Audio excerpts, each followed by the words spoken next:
तुझ्याच चरणावरी, लोटांगण घालितो गाई तुझ्याच चरणावरी। सोनुर्लीची माऊली माय माझी सोनुर्लीची माऊली, सोनुर्लीची माऊली माय माझी सोनुर्लीची माऊली, माझी माऊली माझी माऊली माझी माऊली माझी माऊली माझी माऊली माझी माऊली माझी माऊली माझी माऊली।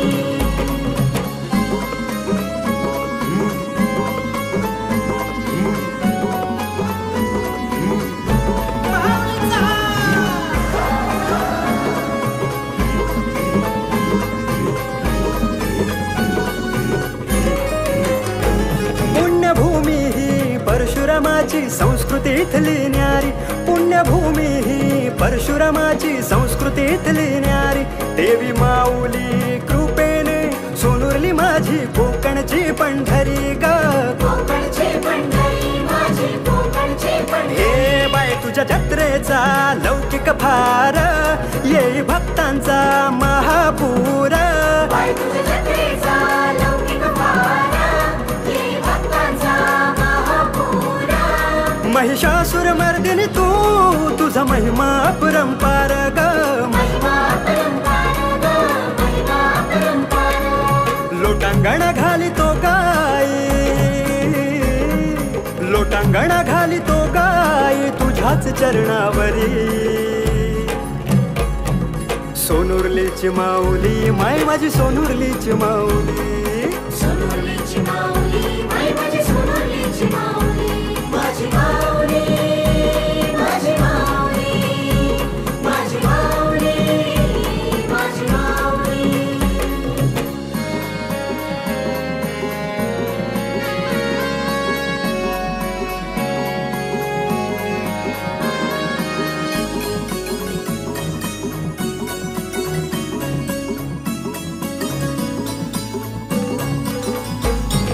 संसाराचं रडगाण हे घेऊन आलो दारी,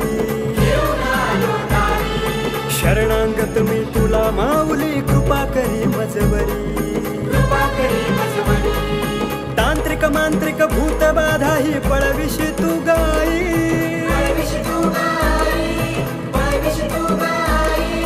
नवस फेडती जन सारे तुळा भार करुणी,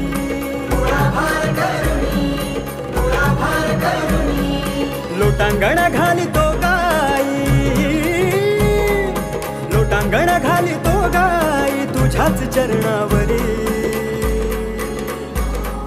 सोनुर्लीची माऊली सोनुर्लीची माऊली, सोनुर्लीची माऊली माय माझी सोनुर्लीची माऊली, माझी माऊली माझी माऊली माझी माऊली माझी माऊली माझी माऊली माझी माऊली माझी माऊली माझी माऊली माझी माऊली माझी माऊली।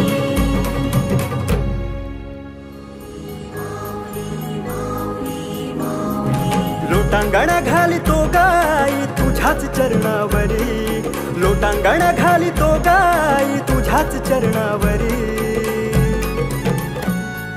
सोनुर्लीची माऊली माय माझी सोनुर्लीची माऊली, सोनुर्लीची माऊली माय माझी सोनुर्लीची माऊली, माझी माऊली माझी माऊली माझी माऊली माझी माऊली माझी माऊली माझी माऊली माझी माऊली माझी माऊली।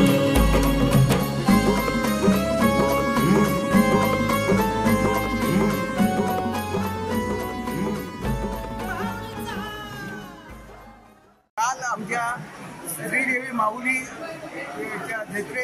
जत्रा होती, तिथं काल सांगता झालेली आहे। ही लोटांगणाची जत्रा म्हणून ती प्रसिद्ध होती। काल अगदी कुठल्याही प्रकारचा जो पर्जन्याचा वगैरे जो काही जो त्रास झाला होता तो काही न होता दसऱ्या दिवशी या ठिकाणी पहिल्यांदा अभिषेक या ठिकाणी माऊलीवर करून त्या जत्रेची सुरुवात होते आणि ती सुरुवात झाल्याच्या नंतर आता त्या ठिकाणी माऊलीकडे ठिकाणी रात्री मळगावून पालखी येते आणि पालखी आल्याच्यानंतर त्या ठिकाणी लोटंगणं घालण्यास सुरुवात होते.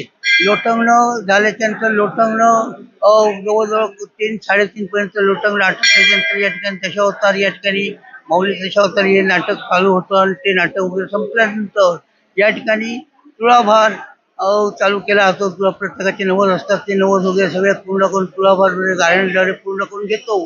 नंतर या ठिकाणी अडसरी वगैरे जे देवाची कामं वगैरे करणार त्यांना अडसरी वाटप होतं. अडसरी वाटप झाल्याच्यानंतर देवाचं दोनच्या दरम्यान त्या ठिकाणी देवाचा कौलप्रसाद होता आणि कौलप्रसादद्वारे त्या ह्या कार्यक्रमाची सांगता होते. एवढे हे आज या जत्रेविषयी मी तुम्हाला माहिती देऊ शकतो.